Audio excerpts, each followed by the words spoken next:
Hello my sweetnesses, welcome back to Sigil, welcome back to Let's Play Planescape Torment, and what's this place called?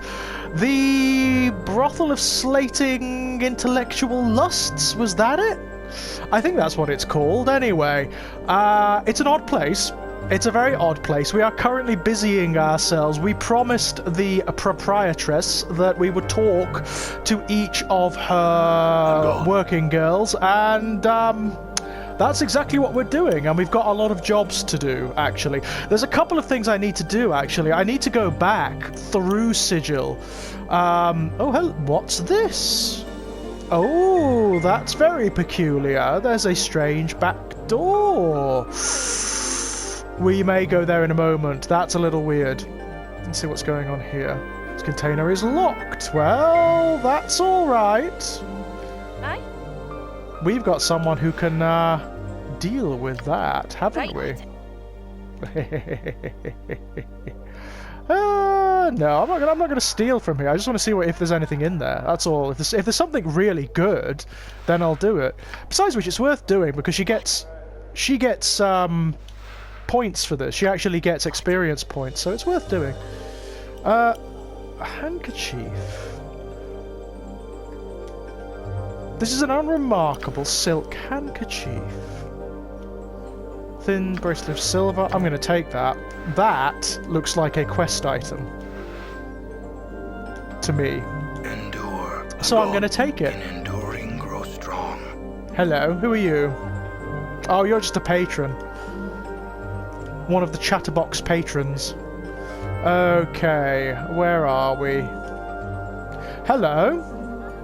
Marissa, aren't you the one who stole the scent from the other one? I think you are. Squinting at the figure behind the partition, you can barely make out a shapely female form in the darkness. She turns to you, but you can see nothing of her face. Interestingly, the game is actually showing its age at this point. I mean, this is a really old game now, Planescape Torment. It's from, what, 20 years ago now? Bloody Nora, yeah. No, it's older than that. Fuck, it's older than that. Jesus God. It's an old game now. It's from, like, the late 1990s, early 2000s. And you can sort of see that in this setting because it's kind of gender specific, this setting, isn't it? All of the quote-unquote prostitute characters are female, as they generally were in not just in video games but any narrative, and certainly fantasy narratives at this point, with one or two notable exceptions. Interestingly, the Ultima games had the option of choosing male or female partners if you went to one of the many brothels. This one doesn't, and that's really interesting. I mean, in Planescape, you'd expect brothels to offer, well, the strangest experiences, like gender and sex would mean nothing in Sigil, really. If you had like a fetish for things like Modrons, or for demons, or Tanari, or for elementals, or whatever, or for things that don't even have like physical form or fixed form, Sigil probably accommodates that somewhere. Greetings! The figure answers in a voice that is slow and deadly, like a steel dagger drawn across stone. Yes? Come to speak with Marissa, have you? Quite rude of you to enter a darkened room, storming behind my partition, like so rude and foolhardy. You can hear a faint whispering sound, like a slight breeze or the hissing of serpents. My apologies, I wasn't sure if anyone was here. The woman gives you a slight humph, but it would seem there is someone in this room, wouldn't it? Shall you be on your way, then? Not just yet, I had some questions. Ask. Yeah, why do you remain behind this screen? Is it your wish that I step away from this partition into some patch of light and speak to you face to face? Marissa laughs, and there is the sound of scales sliding on scales. Nay, I think not. The darkness suits me, and doubtless suits you as well. Why is it so dark in here? To prevent any unwanted and embarrassing casualties. She's a Medusa! She's a Gorgon! She's a Gorgon! That's what it is! Now, what is it that you want? Just some questions answered. What are you doing here? Sitting here with my thoughts, listening to your voice. The silence of both of them, literal then figurative, is deafening. Why do you have such a terrible disposition? I'm curious to hear your thoughts. Oh, I think not. You would find them most unflattering at this moment. What is it you want? Just some questions answered. What can you tell me about the Silent Prostitute? Yeah. Updated my journal. Yes, Echo. I knew another Echo once, though her name was written differently. I know nothing of this girl, though. Ask Dolorea of her. She made friends of an old lover of Echo's, I have heard. I had another question. I was told you were seen sneaking away from Vivian's chambers recently. Is that connected with her missing scent somehow? Updated my journal. Marissa says nothing, though an angry hissing issues from the darkness around her. Yes, I've been known to creep into Vivian's chamber for some of her perfumes, though I doubt you'll meet another here who hasn't. If you're implying that I've got her personal scent, well, feel free to sniff around. You'll not find it on me or in my chambers, I assure you. Perhaps whoever took my crimson veil took Vivian's scent as well. Your veil has been stolen. My veil, my crimson veil, have you seen it, perchance? No, what is it for? Is it just a normal veil? Marissa sighs quietly. No, not quite. It aids me in communication. Face-to-face communication, that is. Why do you think, nameless one? She's a Gorgon. Enough with these asinine questions. How tiresomely annoying you are. Now what do you want? Nothing. Farewell. She's a Gorgon! Obviously! She can't look at anyone. If she does, she turns them to stone. That's why she hides in the dark.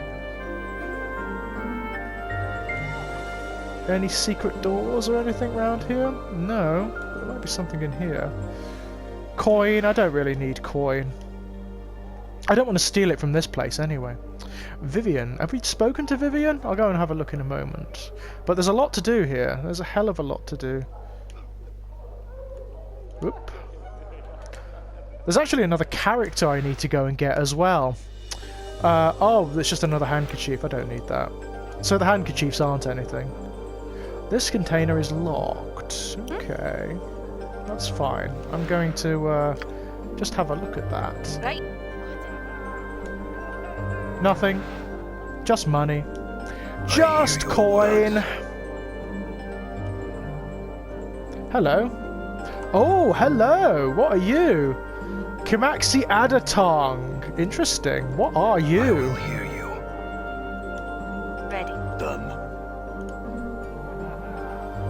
Kimaxi Adatong, the wild-looking... it's a tiefling. The wild-looking tiefling girl meets your gaze with an angry scowl. Her tattooed body is practically naked, covered by only a narrow leather thong, a black cloth brassiere, and armoured shoulder pads that appear to serve more as decoration rather than actual protection. Her spiked hair, as well as the thin fur that covers her goat-like legs, is brassy white, and numerous silver rings dangle from her ears, nostrils, lips, and brow. She wears a leather collar around her throat and the inscription, Kimaxi Adatong. Greetings. Kimaxi bares her teeth at you, and just what are you looking at, you banged-up sod? You, I had some questions. The tiefling rolls her eyes. What makes you think I care? Why don't you lick my... Okay. My tongue's not wide enough, and I don't like hair in my mouth. Well, you seem to like the taste of offal in your mouth, you dung-breath cretin. Ah, this is interesting. Only because it's like kissing you, you mangy stinkpot. She kiss me, she makes a retching sound. I'd rather kiss a bloody mass of phlegm than lay my lips on you, no thanks. Don't thank me, thank the power someone actually wants to kiss you. Kimaxi looks at a loss for something to say. For an instant, a smile. I thought so. This is what she's for, isn't it?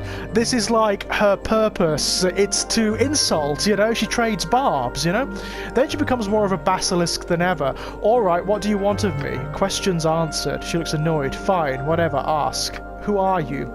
My name? Uninterested. I can guess yours, though. Scar Bunch, get out of here before I put a fire under your ass. I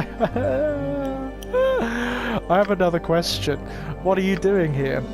Not like you, that's for certain. She smirks at you. I'm contemplating the best way to tell you to pike off. Next. Okay. What can you tell me about the Silent Prostitute? What, that Echo chit? Don't know anything about her. Don't talk to the girl. I mean, why? Not like she can talk back. Ask frigid Dolorea about her. I think I saw her playing Go with an old crush of Echo's.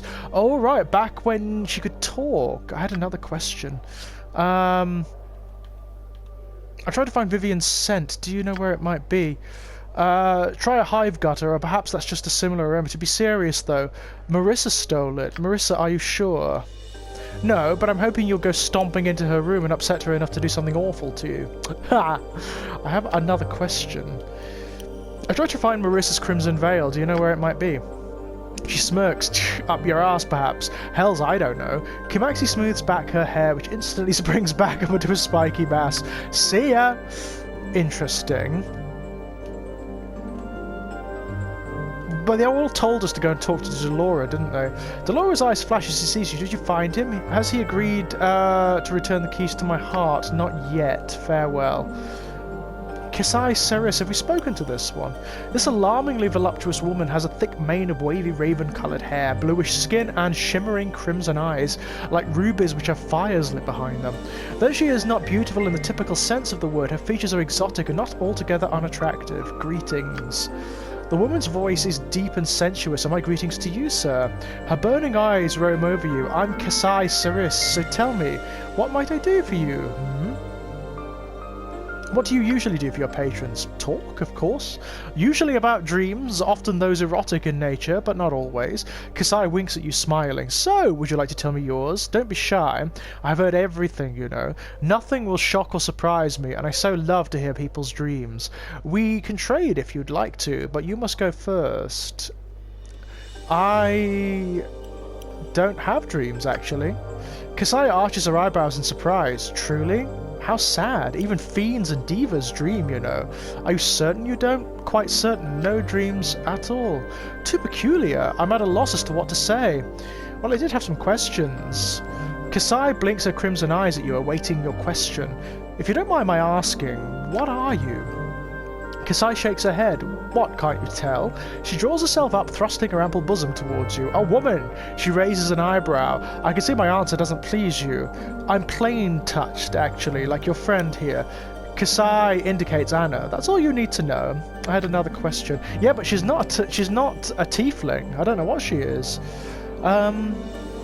What can you tell me about the Silent Prostitute? Yes, that's Echo. She's very sweet, but so quiet. I understand that she said something once, which caused some great tragedy, and because of that she'll never speak again. Kisai shrugs, smiling. An interesting enough story, but I don't know if it's true. Try asking Dolorea. I've seen her talking to an ex-lover of Echo, back from a time when Echo was speaking. I have another question. I'm trying to find Vivian's scent. My journal. No, I don't. Kisai frowns. Most of the women will say she's prissy, but she's always been nice enough to me, complimenting me on my eyes, and she smells so good. I hope she finds her own scent again soon. Try asking Nenny about it. She's everywhere at once and might have seen something. I had another question. I'm trying to find Marissa's Crimson Veil. Updated my journal. No, I haven't seen it since the last time she wore it out, but Nenny might have seen something. So try asking her. I'll admit it's been nice. Marissa won't leave her chamber without the veil, and so we've all been spared her foul tongue, leaving us only Kimaxi to deal with. Kisai smirks. That's Kimaxi. The Kimaxi's the worst of the two, though. How so? Marissa's haughty and mean, but Kimaxi, she's a bitter, spiteful monster of a woman with a venomous tongue and the demeanor of a Baylor. I can't see why anyone would like to speak with her. I sincerely doubt her appearance makes up for that flaying, poisonous mouth of hers, but she receives patrons nonetheless. I had another question. Okay, never mind. Thank you. Oh, there's a wizard patron there. That's interesting. Hello? Oh, another one.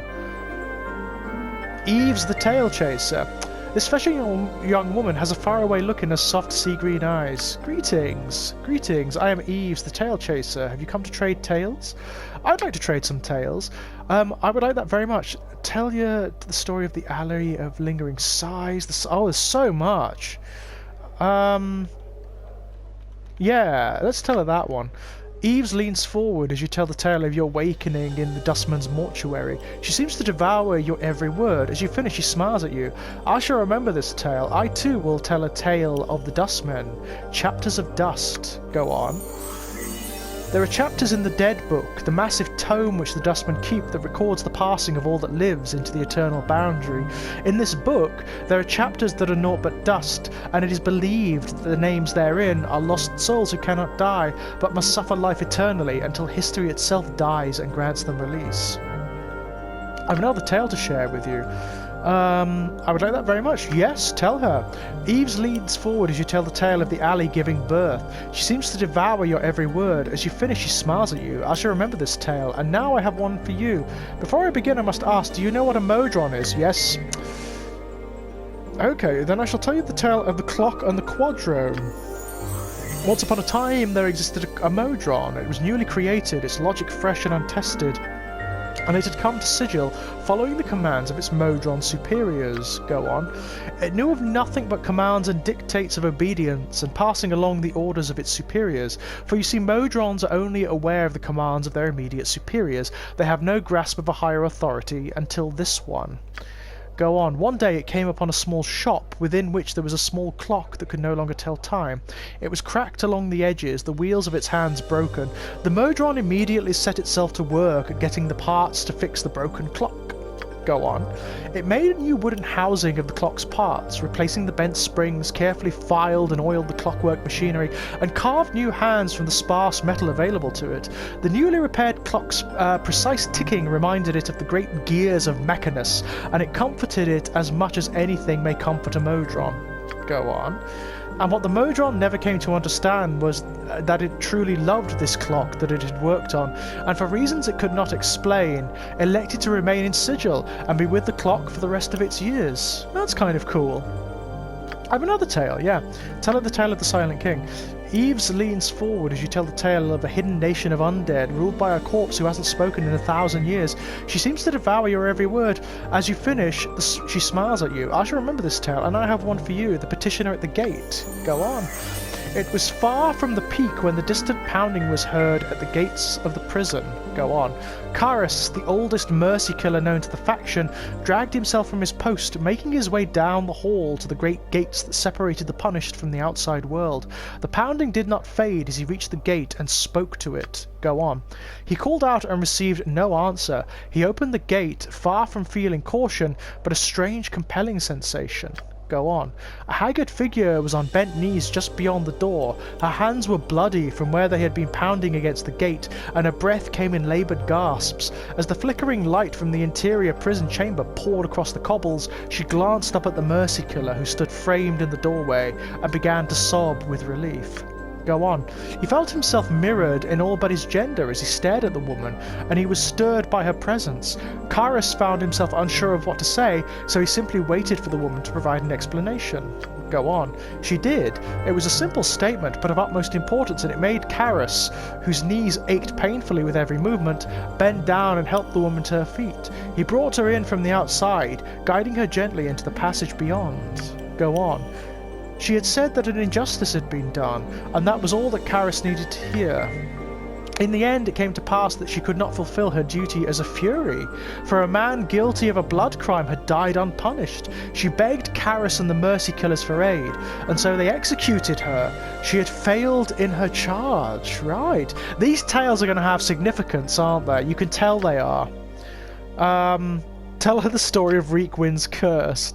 Eves leans forward as you tell the tale of Reekwind's odiferous curse. She seems to devour your every word. As you finish, she smiles at you. I shall remember this tale, and now I have one for you, the Gilded Tale. Upon the plain of Isgard is the Gilded Hall, where those sensates that seek the pleasure of gullet and loin can be found. They indulge these passions in earnest, never realizing that the doors of the hall never open, and that there is no clear path back to the civic fest hall. They are the unwanted sensates, the ones that do not truly believe in the faction, but instead seek only pleasure for pleasure's sake, are prisoners who do not realize they are such truly prisoners. Interesting. I had a question for you. Why do they call you the Tale Chaser? Once upon a time, a girl came to an oracle who was rumoured to know many things and asked of it a boon. Her life was in need of direction, so she asked this oracle as to what would give her a purpose. Go on. Now, the oracle was not evil, but it was vague and tended towards drink, which caused it to be obscure in many matters of judgment and focus. Its only answer to the girl's question was that within one story that she would hear in her lifetime was the truth that she sought. Right, so she's seeking the truth. The girl went off and collected stories, which she chases to this day, not knowing which of the thousands hold the truth. Such is the danger of a foolish question and the wisdom of an unspoken one. Wow. Can you tell me... Oh, hang on. What can you tell me about the Silent Prostitute, Echo? Eves frowns, thinking. I once heard a tale of a girl who knew the word that, if spoken, would undo the multiverse. Perhaps this is Echo. Ask Dolorea, though. I understand that she sometimes meets with one who knew Echo before she stopped speaking. I had another question. I'm trying to find Vivian's scent. Do you know where it might be? Eve, speak with Nenny. She is forever pacing about, observing everything intently. Okay.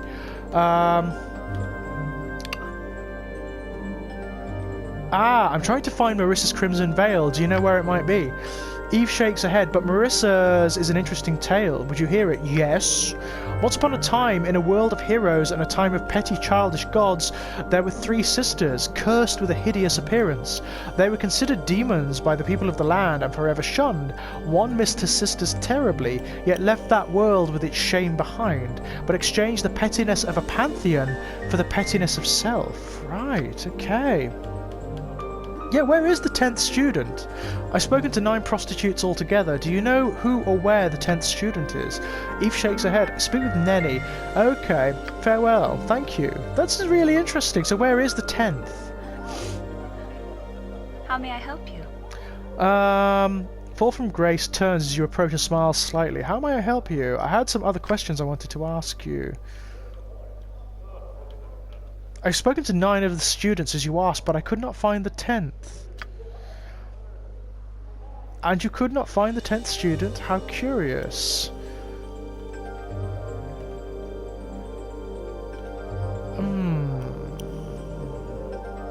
I'm thinking the 10th student is me, in which case I've spoken to all of them. She nods. Very well, and your thoughts? I have learned what it means to aspire to be a sensate, and that it is better to go in search of experience rather than have it come to you. You should get rid of all the armoires. Teaching within a sheltered environment such as this only harms the student, and the planes themselves are often the best teacher. Fall from Grace nods. Very well, I will travel with you if you still desire my company. I do. Yeah! Oh, so cool! We've got someone new! Fall from Grace! Brilliant! Let's have a look at her. Right, what have you got? What have you got? Blessing, cure light wounds and protection from evil. That's cool. Oh, aid, cure moderate wounds and spiritual hammer. Oh, she's good. She's good. Call lightning and prayer. And she's got cure serious wounds as well. She's another spellcaster. That is superb. Okay, so hang on, let me have a look. What she got in her spell book? Oh wow, she's got 3 cure wounds. What's this one? I mean it's good, but we don't need 3. What's this? Curse. That sounds fun. Detect evil. Halo of Lesser Revelation. Lines a priest's enemies with a halo of light, making them easier to see and hit. Oh, that's good. That's a nice little blessing. She's going to have that. Oh, she's got... Oh my god. She's got priest and mage spells. Oh, that's bloody good. She can only have 2, so what has she got? Call lightning, we'll keep that. And she's got prayer. This spell grants a bonus of +1 to attack, damage, and saving throws. Oh, that's brilliant. What's this? Flame walk. And the saving throws against it. Oh, that's good. What's this? Remove curse. That could be useful. Speak with the dead. Commune with spirits passed away. This spell allows the nameless one to initiate a dialogue with a dead body within speaking range. It's pretty good.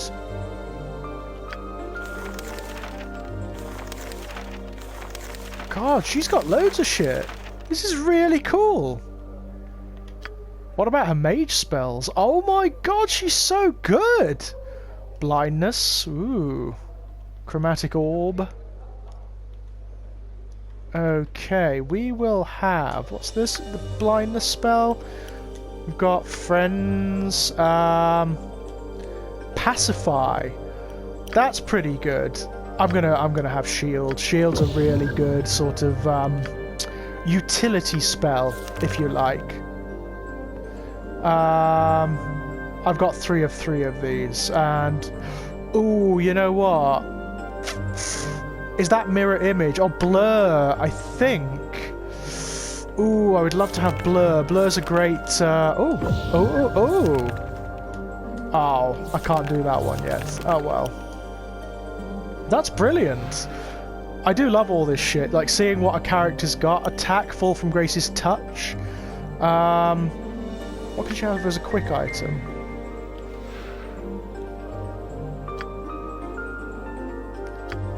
Oh, she hasn't got much sort of in her... How do we assign? Ah, there we go. So, let's see. What's she got for a level 1 spell?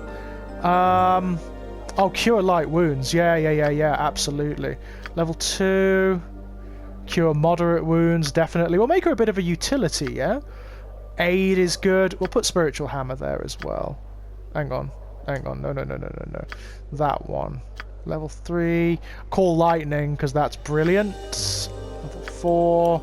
Cure Serious Wounds. Yeah, this is great. This is really good. She hasn't got anything else. Okay, what about her special abilities? Guard, Sensory Touch, and Kiss. I'll put a Sensory Touch there. And as for quick item, I don't think she's got any items at the moment. So that's cool.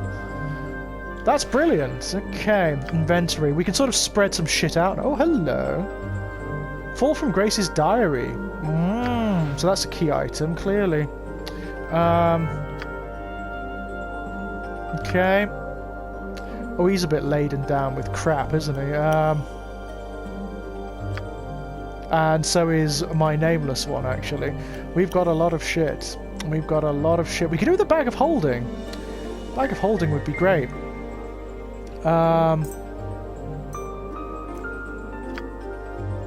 Right, we'll give her a bandage and her quick items, obviously. Can she use a blood charm? She can. Great. Oh, she's too far away. Alright. Okay, fine. What's this? Magic punch daggers. Ooh. Very nice. Very nice. Is that what she's using at the moment? No, but she could use them, couldn't she? Nice. Farod's Crutch. I forgot we've got that as a weapon. Thrice Blind Charm. Cool. Okay, we now have another character. That's brilliant. There is, where are all my guys? They're here, yes. Cool. Balance in all things. Okay, come on, guys. So we need to go... Does this say where they are? Yes, it does. Nenny. They did say that we need to go and speak to Nenny a lot, didn't they? So let's go and do that. That's Echo. Can't speak to her. Nenny, you got anything to say? Whoa. Nenny, come here. Well met, good sir. I'm Nenny. Yeah, we know. Oh, we've met before. Yes, Nenny giggles and smiles gleefully. I'm sorry. I knew you looked familiar, though. That's all right, Nenny. I had some questions. I've tried to find Marissa's Crimson Veil. Do you know where it might be? I'll bet I do. I saw that nasty, Kimaxi Adatong sneaking out of Marissa's room one night. They're both meanies, you know, but Kimaxi's really awful. Anyway, I talked to her first. Thanks, Nenny. Cheers. What can you tell me about the Silent Prostitute? Oh, Echo, yeah, she's a mysterious one, isn't she? Do you know that she never speaks? Yeah, we need to speak to Dolorea, which we've already done. So, yeah, in order to do Dolorea's quest, though, we need to finish... No, not yet. Okay. Let's go talk to this one and see if we can get the Crimson Veil back. Oh, fuck! What's going on? Oh, that's what she does. Right, she treats them badly. Okay. Oh, right, okay, that's cool. Oh, it's you again. Just can't get enough of me, huh? I was told you were seen sneaking away from Marissa's chambers recently. Is that connected with the missing veil somehow? Kimixi flies into a rage. Who told you that? She suddenly falls silent, glaring at you through narrowed eyes. If I was there, Burke, I didn't take her filthy veil. Search my room if you'd like. I catch you sniffing at my breeches, though. I'll see to it that you're never allowed in here again. Yeah. Updated my journal. Beats me. Someone's nicked more than a few pair of them, though. My favourite leather brassiere, too, with the iron studs. So something else has gone missing. Yeah. So something else has gone missing. It sounds like there is a thief somewhere, doesn't it? It really does. I'm sure Nenny sees everything. Let's go and talk to Nenny about it. Oh, there's a room that we haven't gone in yet. Okay.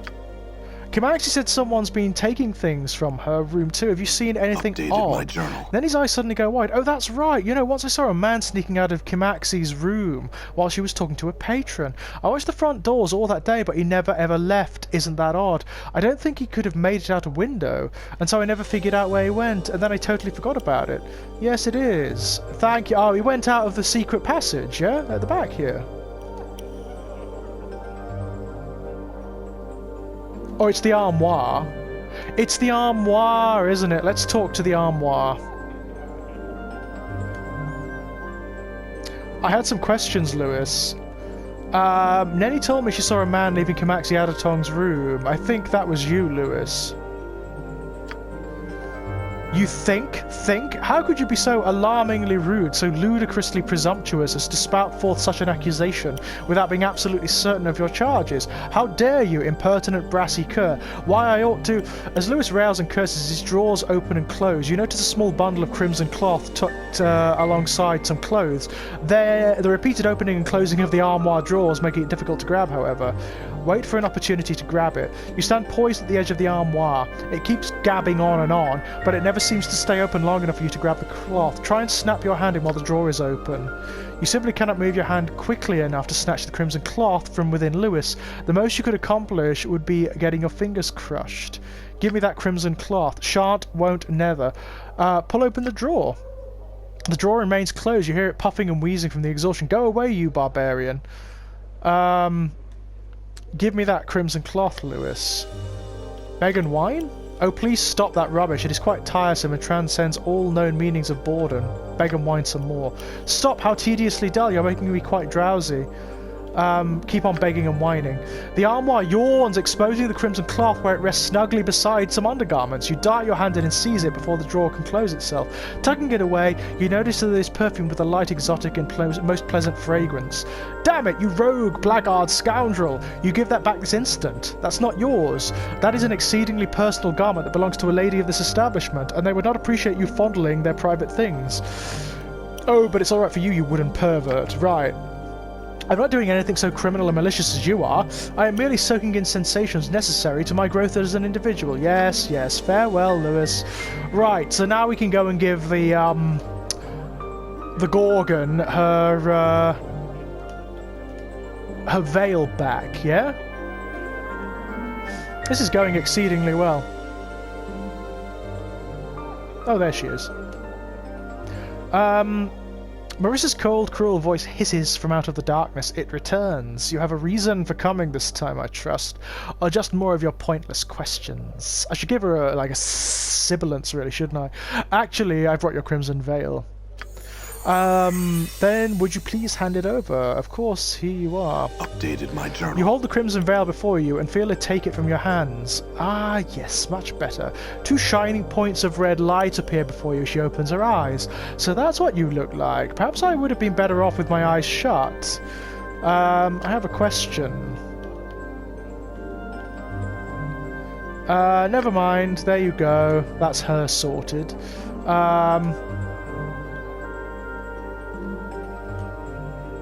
So what do I do now?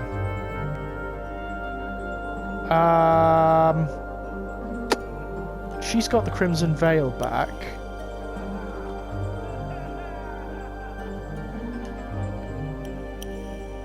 Maybe we do have to go through here. Let's have a look.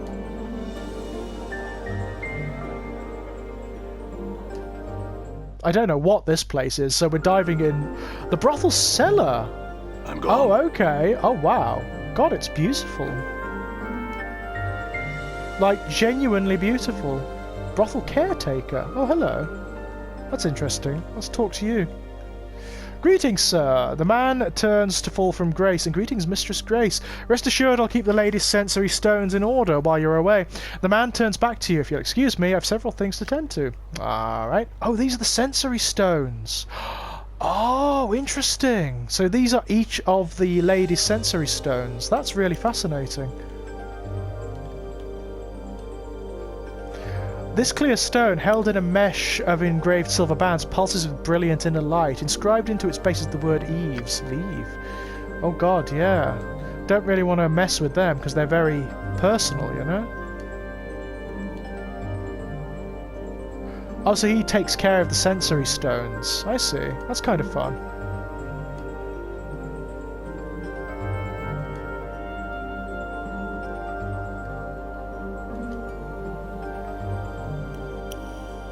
Interesting. But we're still no closer to finding the other stuff. That's fascinating. There's another party member I need to go and get, actually, but he's all the way back at the beginning. Done. I mean, I would have thought that she might have given us something. I had some other questions. I'm trying to find Vivian's scent. Do you know where it might be? Not a clue. I'll take my chance. Okay. What about you? Kisai Sarai, Ceres smiles warmly as you draw near her. Well, greetings once again. Something I can do for you? What sort of things do you do? Oh, yeah. I'd like to, but I have little time. Wait, I had some questions. Never mind. Oh. She's still being smacked about. I wonder if the Armoire actually has her stuff as well. Some questions. Nope. Let's try the Armoire again. It may have her stuff as well. It's entirely possible. Although it probably won't speak to me now, will it? This is Lewis, the talking Armoire. I had some questions. An ominous silence hangs over the Armoire. There is no reply. You're certain it's still Lewis. You can practically feel the hatred radiating from the wood, but he won't speak a word to you. Okay, so that's him done, I'd assume. Okay.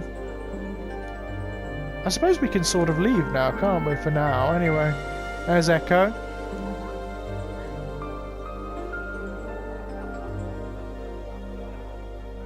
Okie dokie, let's leave for now. Okay, now, where are we? There's the Civic Fest Hall. That's an interesting area. Under Sigil. The Clerk's Ward. We need to go there. The Advocate's Home.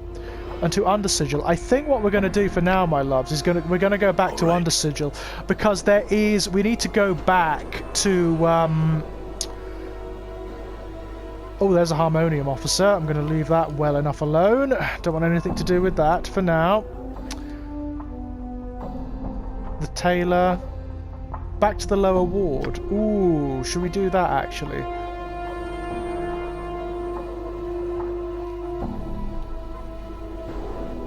Okay. Oh, did we not go to the... No, we didn't, did we? Let's just explore here for now. I do need to go back to some of the older areas at some point, because we've done a lot of quests, you see. And we've got the means of solving several other quests as well. Uh-oh. What's going on here? Are they just fighting for no reason? Looks like it. This young their actor seems far too involved with giving his performance to pause and speak with you. You notice that near his feet is a felt cap containing a small sum of copper. Occasionally, a passerby will drop a coin or three into the cap. Drop a coin into the cap. Your coin lands in the cap with a soft clink. The actor, without stopping his performance, gives you a quick nod, and a quick nod of thanks. Leave, I'm not stealing his money. Oh, there's lots of them. Oh, there's quite a few. Where are we now? Oh, the apothecary. Ooh.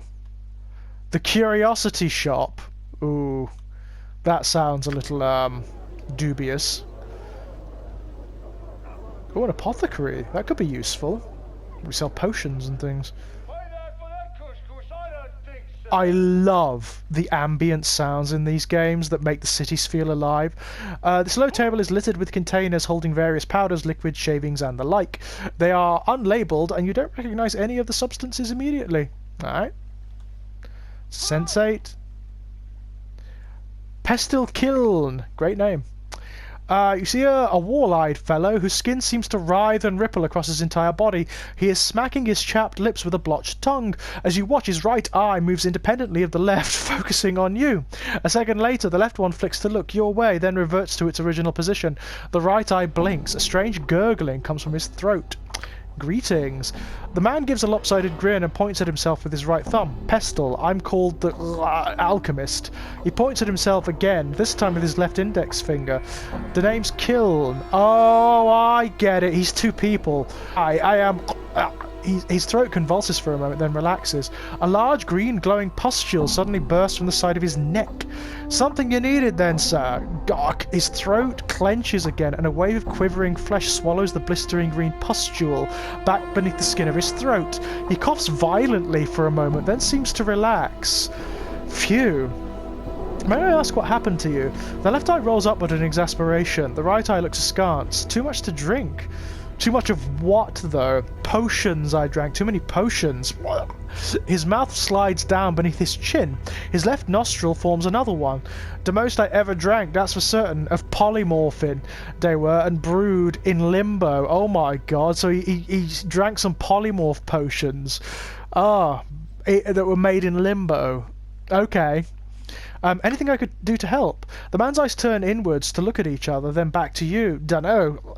He shudders. The mouth below his chin moves up to envelope the one his nostril formed. This sort of thing happens quite often. We can't seem to help but sample the stock. If you find a way to help, the two of us would be grateful, sir. I had another question. Half of his mouth curls downward into a frown. He shakes his head. Work into stock room all day, I do. He shudders violently. Suddenly, a third eye pops open over the bridge of his nose. The left one shifts sideways as the new eye takes its place. I speak only of the store, sir. That said, the skin of his face seems to eat the new eye, and the left one returns to its old location. I like him. I wanted to purchase something. Oh, whoa. I would like... No, I want that. Dirty rat charm. Oh, he doesn't want that, okay. Cranium rat tail. Oh, we'll have that. What else can I sell? Tears of sorrow. I need that. I need that. Copper earring. You can have that. That's for damn sure. He doesn't want it. God damn it. Intestines? No, I want those. Those are mine. The dodecahedron is mine as well. Darkon, what have you got? Charm of infinite recall. I'm keeping that. Thank you. He doesn't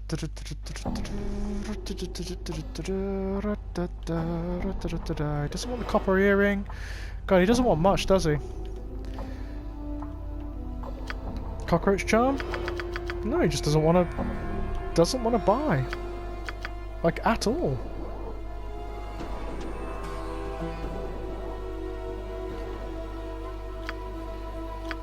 Okay. What's he got to buy? Anything good? He's not that interesting, to be honest. No, nothing that fascinating, really. But we've got obviously a little quest there. We can help him solve his little problem, perhaps. God, look at these guys, the Harmonium officers. They look really tough, don't they? Cafe patron. Oh, hello. Character. A tall, slender woman occasionally looks up from a cup of wine to scan the surrounding patrons and passers-by. Her facial features are elegantly exotic, and her eyes, a brilliant golden colour, catch the light sparkling as she looks about.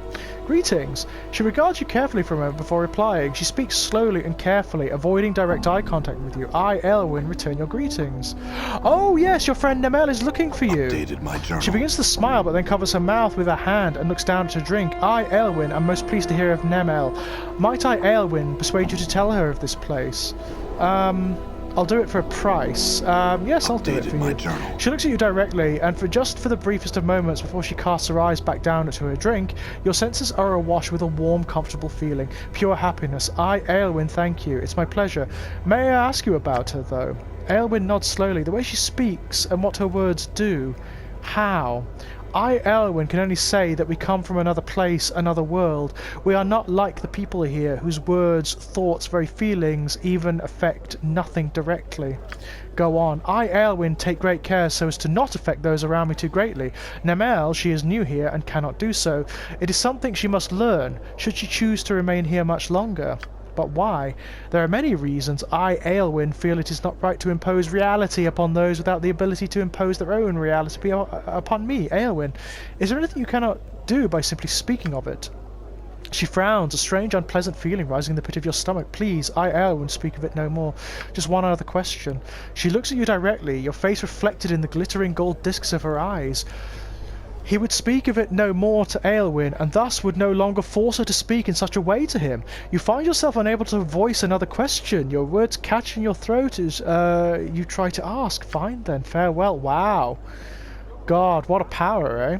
Barkeeper. What an incredible capacity. Okay. Oop. Let's talk to the barkeeper. He might have something interesting going on. The smiling man nods cheerfully at you as you approach. Welcome to my cafe, good sir. What may I serve you? Some wine, perhaps? No wine, but I had some questions. The man gives you a helpless sort of look. Humblest apologies, sir, but I make it a policy to serve drinks and nothing more. You shall have to look elsewhere for conversation, I'm afraid. Are you certain you wouldn't like a drink or some bread and cheese, perhaps? No, I don't need anything, thank you. Maybe a quest character? He seems like it. Small dwelling. Okay, this is weird. No one in here. All right. Oh, there is, sorry. Aspiring sensate artist. Okay. This attractive pale-faced girl smiles at you, motioning towards a book full of charcoal sketches. Greetings and well met, good sir. My name is Ulana. I am an artist by trade, and would gladly make a fine sketch of you, but for but 5 copper commons. I can make a serious sketch if you like, or a caricature. No thanks. She smiles, but somewhat sadly. Farewell, then. Please don't hesitate to return should you change your mind. That's interesting. That feels like there's a quest involved there. Cafe patron. I'm gone. Yeah, nothing too interesting or sinister going on there. Hello. Hello, Brand. Fortunes told. Get your fortunes told. Oh, mine should be bloody interesting. This old woman examines you closely with her sharp grey eyes. First your face, then your arms and various tattoos. Greetings, scarred one. Come to speak with Ellebrand, have ye? Come to have your fortune told, mayhap, for a paltry 5 coins. Yeah, go for it. Ellebrand places your coins in her belt pouch and takes your hands. She quietly studies your palms, frowning deeply. At long last she speaks. Some rare folks are what's called fateless, you see. They wander through their lives doing as they see fit, creating their own destinies. You have no fortune to tell, scarred one, none at all. I've nothing to tell you, and so here is your coin. She returns your 5 coppers. I see, I had some questions. I do not speak of things mundane, scarred one. Hold you one moment, scarred one. Ellebrand reaches out, touching your arm. My mother gave me something once long ago, a scroll sealed with wax. A hooded man had entrusted it to her, and said that a man such as ye would one day unwittingly come to claim it. Here, I would have you take it now. What is it? Ellebrand shakes her head, frowning.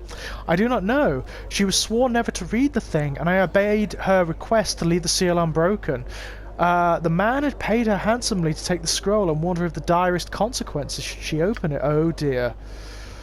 Oh dear. This could be a trap. You know, this could be something really bad. Yeah. The scroll has been tightly bound with red ribbon and sealed with wax. You can't put your finger on it, but you've got a bad feeling about the thing. As if opening and reading the scroll... Yeah, I get that. And you know what? I'm going to save it, because I've got a bad feeling about that too. Like a really bad feeling. What's in here? Oh, it's just your dwelling. Okay, that's fine. It's a dwelling, it's nothing. All right. Whoa, what's this? I don't need a succubus for she'll turn in as she will. Oh yeah, she doesn't like her. She doesn't oh, that's bad. That might cause some problems, actually. Anna doesn't like, not good. Okay, right. So, what have we got going on here? Combat Training Center, yeah. Western Lecture Hall, Eastern Lecture Hall. The dormitories. Okay, so there's a couple of characters we need to find. I'm gone.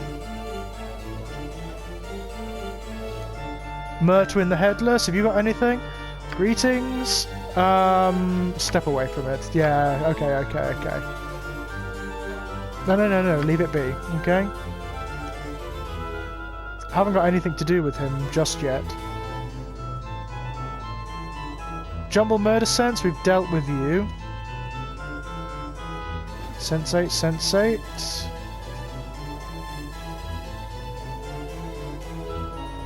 Now, who's wandering around, I wonder? Anyone to talk to? Ah, you could be useful. Yes, Merriman. Yeah. Those accursed memories. No, I don't fare well. What have we seen that could wipe his memory? What have we got that could make him forget? All right. Okay. Front desk. What's this over here? Okay.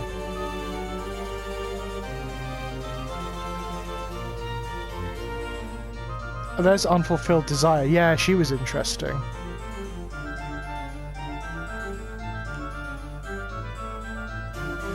She actually steals your desire or your want. It's really bizarre. But then again, that's the nature of this place, you know? I wonder, could I have a rest here? Would you like to rest now? Yes, that would be great. There we go. Give us a chance to learn all the spells that we've put in our spell book and everything. So we should be pretty tough now. We've got lots of nasty spells going on, so that's nice. What the hell is this place?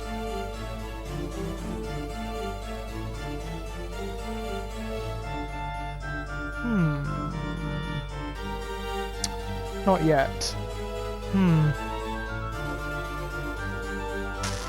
Okay. I suppose we should move on a little bit. Now that we've finished exploring round here. Whoa. As I say, I do need to go back to some of the other areas. In particular, I need to go back to the Burning Man. Because, you know, Infernum, the man for whom the bar takes its name, we can actually have him as a playable character. Believe it or not. It takes some doing, but we've got the means to do it now, so... oh, it's dark. That means we'll probably get mugged. That's what usually happens. Hello? Ooh, look at this. What the hell is this? What is it? Several shards of black crystal or ice swirl within the freezing wind that this ornate pedestal gives forth. Each shard looks razor sharp. Touching or grabbing one could be perilous. A placard on the pedestal reads, "Dark Birds of Ocanthus. Leave them be." Yeah, I'm not going near that. This painting depicts a shore scene with a wide reddish-orange sun setting behind a peninsula or large jetty. The scene, though unoriginal, is breathtaking. The play of the fading daylight across the water is captured perfectly, but staring at the painted sun for any length of time makes your eyes ache. A placard reads, "Surface of Fallacia." No, not in sigil. Do not touch paintings in sigil. A set of 4 paintings which portray an empty beach in the dead of night. The air around the painting smells faintly of brine, and the painted seashore seems to ebb and flow across the darkened shore.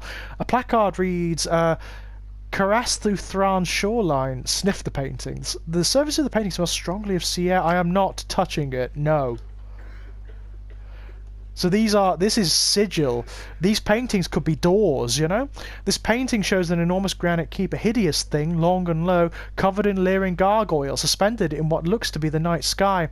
A cloud of crimson and violet vapour whirls in the background, along the right side of the painting. A placard reads simply, "The Library." The hundreds of chips of translucent green glass which make up this stained glass window don't appear to be held together by anything, but rather remain free-floating and mysteriously suspended within the iron frame's boundaries. The shards ripple and move in slow waves, causing bizarre patterns to fluctuate across the window's surface as various portions of it refract the Galleria's light in different directions. A small placard beside the window reads, "Arcadian stained glass window." I am not touching it, no. As tempting as it is, no.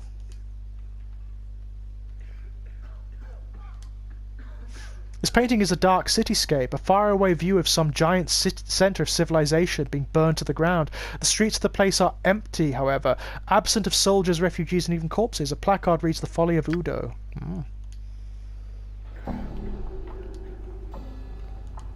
Something in here is going to take us to another plane.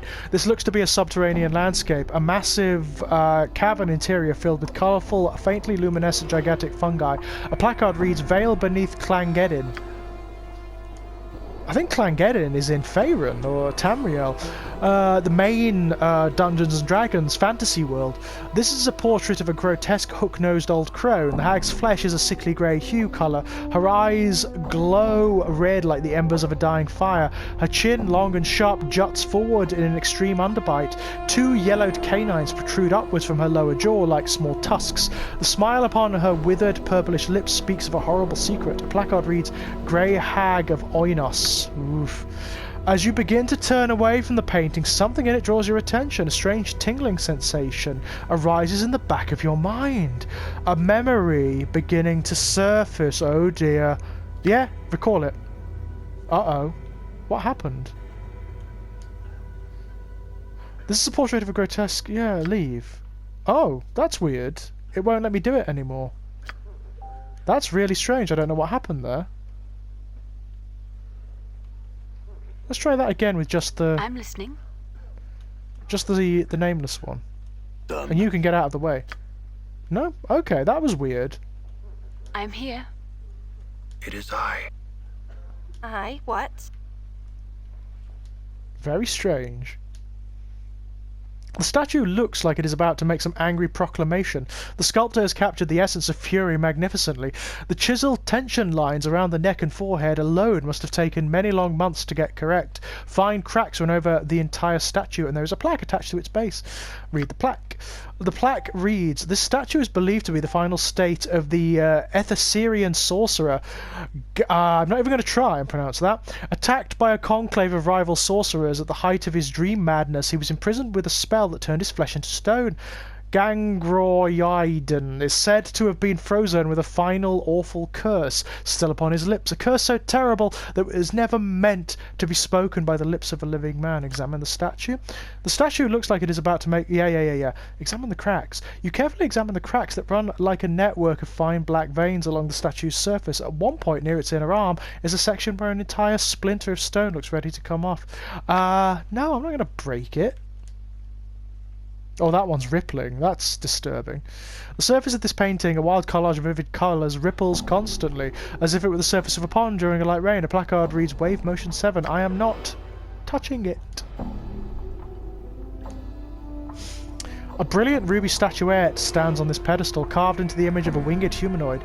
The figure is either demonic or angelic in nature, but it is difficult to tell which because it refracts the light in the Galleria strangely. There is no placard indicating what exactly the statuette is. Ooh. Whoa.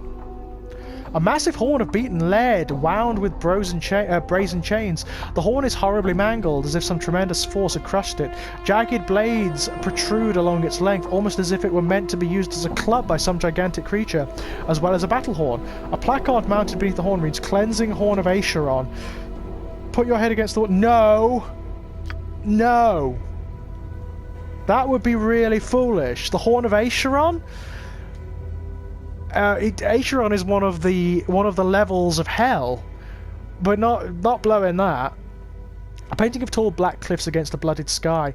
There looks to be figures hiding amongst the crags of the cliffs, but whenever you squint at the painting to try and make them out, the images fade into nothing. A placard reads, "Outland Raiders." Oh, hello. Ivana, who are you? Whoa, look at that. An animated bloody iron chain coiling and uncoiling upon itself. The chain itself seems to bend and weave like the spine of a snake. A small placard reads, "A chiton's animate chain from jangling Hyter." Oh, a chiton is a chain demon. They're like Cenobites. They're like Cenobites, hence the hooks and chains. We are not going to touch that.